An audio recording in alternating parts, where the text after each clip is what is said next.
Harmony here with Liberty Canine Dog Training. I have Penny, who we just started the sit command with the pressure. She's already done a couple days of pressure with the place and the walk, the follow me, and now we're just layering the sit and the down on top of that. She has a cookie down. In other words, if we pull out a cookie and say sit and then down, look at that. She's going to do it. Her problem is she's way too focused on the treat. It gets her way too pumped up, and when there's a distraction that she really wants to get at, the treat becomes completely obsolete. So we need to add the leash pressure to it so we have a way to communicate to her when we're out and about and when there's a heavy distraction what it is that I want you to do. And I want her to work for me. I don't want her to work for an external reward like a treat, where she's only going to do it if she thinks I have a treat in my hand. Do it because that's just what you're supposed to be doing. So we started the sit. We just did the sit with light pressure upwards toward the sky. We're going to do the down. We're going to make sure that her small Herm Sprenger prong collar is turned so that the leash is attached underneath of her chin. That way, when I apply pressure downwards, it's not getting tangled or you're not kind of pulling your head in an awkward position or anything like that. Now for a dog like Penny, she's a pretty mouthy dog that we're going to clean up all that kind of stuff with. So I'm going to start with my foot. And for most dogs, especially slightly larger dogs, I prefer to apply some light pressure downwards with my foot rather than my arm, because I have a lot more control over my leg muscles that way. If I have a dog that's super squirmy and they're like really trying to, you know, fidget around and be pretty obnoxious and bratty, my arm has more of an ability to really kind of go with the leash and so on, whereas my foot, my leg, has a lot more better sturdiness to it. So I prefer to do that. Plus, you see a lot of people do downs with their dog, and you just saw me do it that. The command becomes this, where you're doing a whole lot of bending over, and it's just really not comfortable, and unless you really kind of do that obnoxious kind of hand signal with bending over, the dog isn't going to really understand. I don't want my body language to be your #1 indicator of what you want me to, what I want you to do. I need you to do it just because I said down. So for me, pressing down on the leash with my foot is a really great way to alleviate that type of stuff. Now, if you are working with a trainer again and they have you doing one way or the other, not a huge deal. That's quite okay. A lot of trainers will teach the sit and then they teach the down. This is my own personal preference, mainly because I come from competition background with my personal dog. But I actually like to teach a down from a more stand position. If the dog naturally goes into a sit first and then a down, that's fine. But I prefer to teach my downs from a stand position because then it becomes a lot more quicker and you're not kind of having to rely on the sit. Whereas you say down and they're like, okay, sit, and then they kind of go forward until it's a little bit slower. If you just rock back from a stand, it becomes down. And it's really quick. And so in that moment that you really need them to focus right away, they can hit the deck pretty quickly with it. The other reason I don't like to do too much of sit and then downs is because then they start to anticipate the down command, where you're always putting them into a sit. Well, what comes next? The down. So if we are working on a sit, and all of a sudden you go down because you're anticipating it, then I run into the problem of, well, do I correct you for sitting even though you're in a down? And it just becomes a little bit gray on what they're supposed to be doing. So I just prefer to do it from a stand position. Now she has already actually done it from a sit position, so that may be her go-to. But we're going to try and start it from the stand. Again, completely personal preference. If you do it from a sit, that's fine. But I like to do it where they're actually rocking back into the down, because I can actually give you a little bit more guidance that way, where your body's kind of naturally rocking back into it. So I'll go ahead and get her up. I'll fix the leash.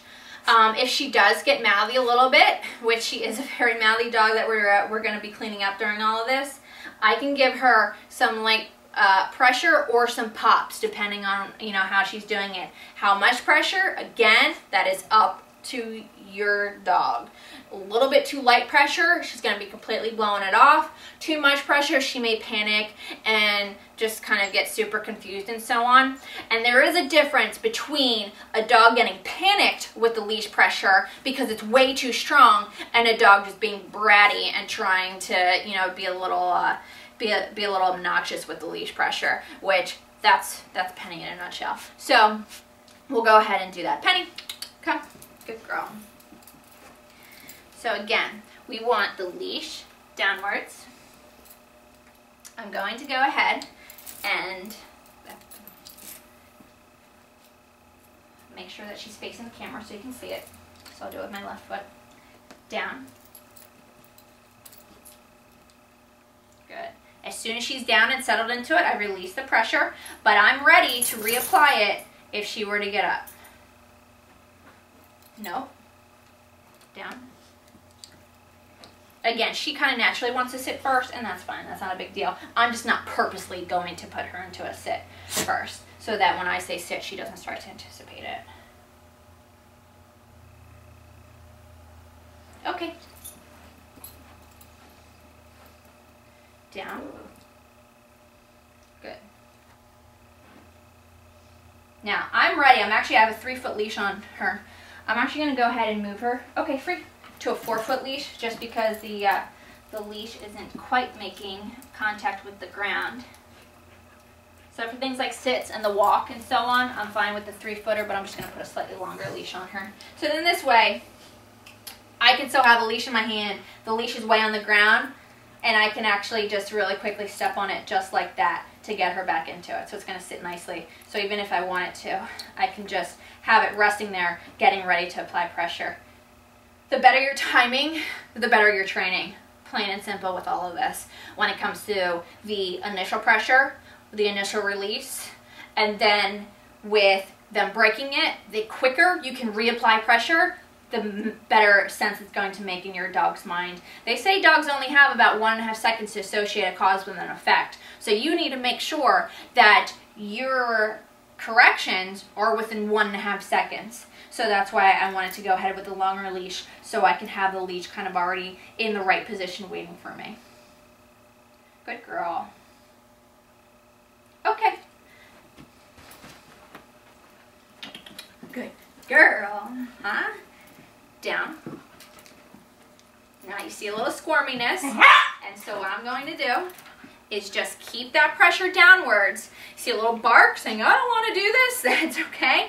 Light pressure downwards, keep it at it, and then she realizes that as soon as she went into a down, nope, that went away. So you see Penny, super squirmy, super adrenalized, all over the place, and she just has to realize down means down. So if you want to be a complete nut, you gotta stay in your down, and you gotta be relaxed into it. This is your foundation of getting a dog to be calm on command, is that when you're in a down, you're not squirmy like this, you're not barking, you're not excessively whining, you're not all over the place. Is you're calm and you're relaxed and you take a breather.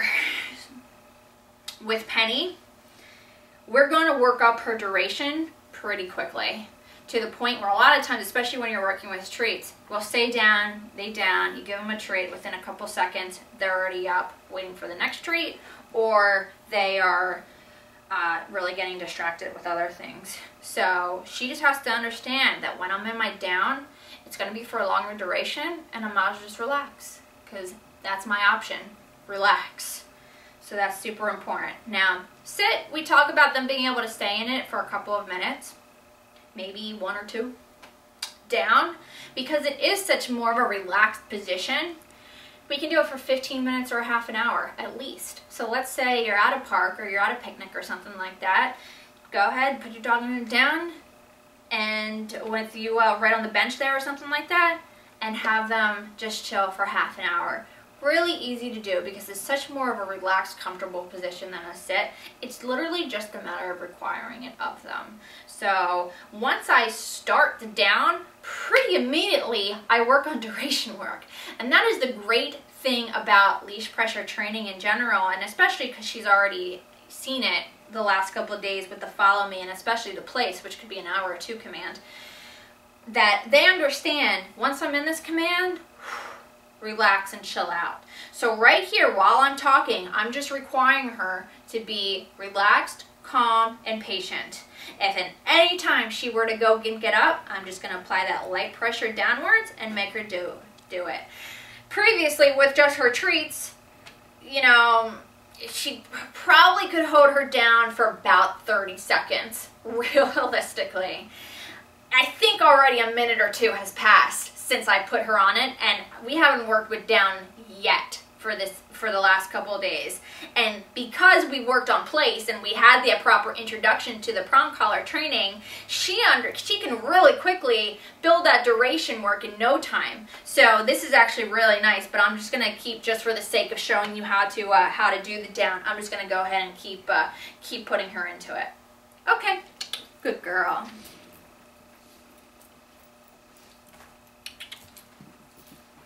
Yes, down and release. Very nice. Again, light praise, not too much. If I were to, you know, really adrenalize my praise, you're going to adrenalize your dog. So all the commands that I do are calm, firm, and assertive, but they're matter of fact. I don't need to be like down, down, down, or I don't need to be like good girl, good girl, good girl. I want to keep myself calm but firm, because then that's going to relay that energy onto my dog, and they're going to be calm and relaxed. So you want to make sure that you're not overly praising at times like that. The whole key is that when you're in a down, you're down and you're chill. Good girl. Now I can go ahead and just do some light petting, and again, your petting makes a big difference too. There's a difference between petting like this, and that you saw kind of got her sprayed up right away, and there's a difference between just nice, relaxed petting. So that's super important as well. Not just when you're doing your praise, you want it light, but when you're doing your petting, you want it nice and calm as well, so it doesn't adrenalize her more. Okay, good girl. Down. Good. Hold your balance. Good. Leave it. Down. Now just right there, she thought the rug was nice and tasty, so I'm just going to give her a light pop. She went to get up, just reminded her to get down. That's okay. You do want to mark if she's being mouthy, if she's trying to chew the rug, if she's trying to eat your place, if she's trying to bark excessively, you want to mark those little behaviors and take care of all that stuff. And she understands, especially when we give her an alternative behavior to do, like the down. When I say down, it means you're down and relaxed. You're not chewing things you're not supposed to be chewing, you're not barking, you're not being crazy, and you're not overly fixating on the entire world that's going on around you. No. Down. So just right there, a little bit too curious about what's going on in the rug, and I can just, with little light pops like that, just to refocus her, to get her back and refocused and calm. And that's the benefit of leash pressure training to begin with the prong collar or with a slip lead, is once they're in the command, you can vary your degree of corrections so that when you have just really tiny minor errors on their part, you can do little tiny minor corrections that teach them, stop what you're doing, just knock that off a little bit. If you have super high adrenaline type of distractions where she is barking and whining and trying to mouth me and trying to be really super bratty, you can have higher levels of pops that just quickly reinforce everything. So this is really nice. And while I'm doing this, I'm basically just showing you how easy it is to have her go into a down and hold it for a longer extended period of time. Again, most people can't dream of having their dog hold a down for 2 or 3 minutes, let alone a half an hour, where literally in the last couple of minutes, we've already been able to rock it pretty nicely.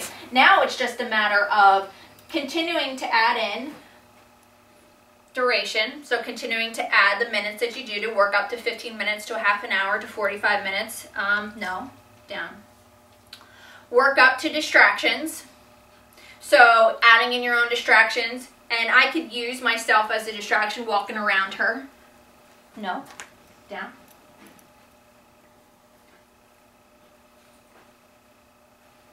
Good girl. Okay, I'll just get her over here so you can see her a little bit better. Down.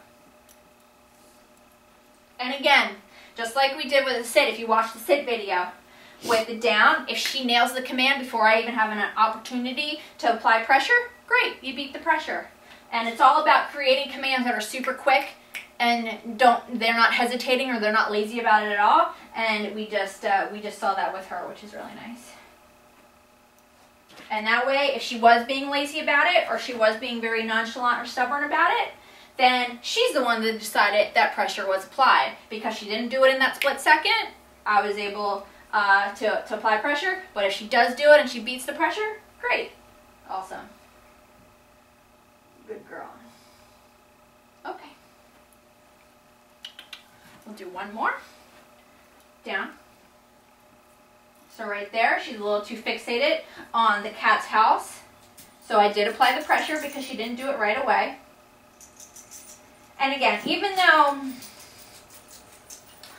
she's fixated on the cat's house right now, she's still in a down and she's still relatively relaxed.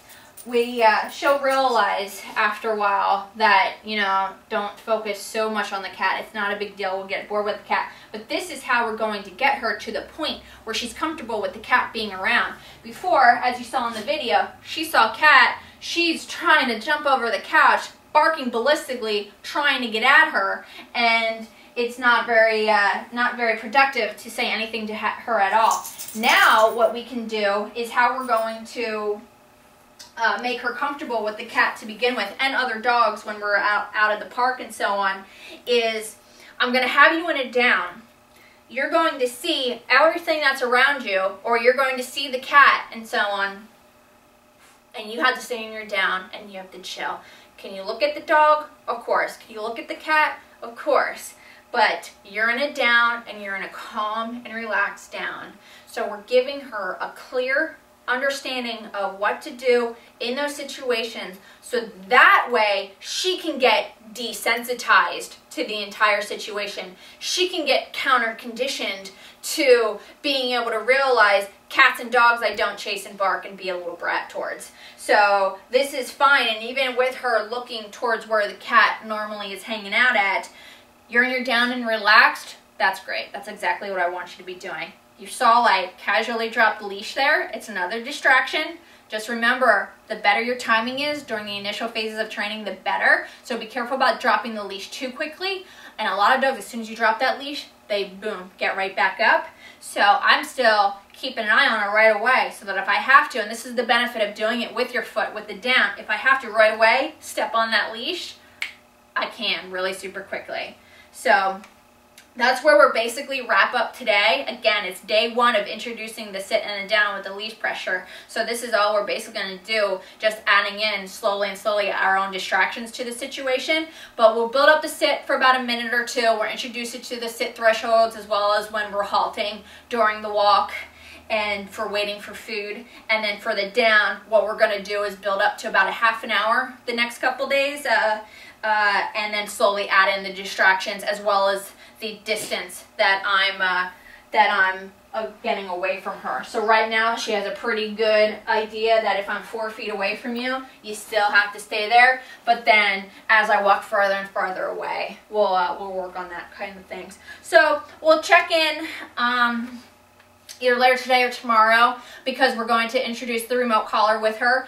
But now that she's had pretty much every command introduced with the prong collar, the follow me, the place, the sit, and the down, we're going to just do a couple of sessions of incorporating all of that into her training before we officially start the remote collar. So we'll check in tomorrow. Thanks, guys.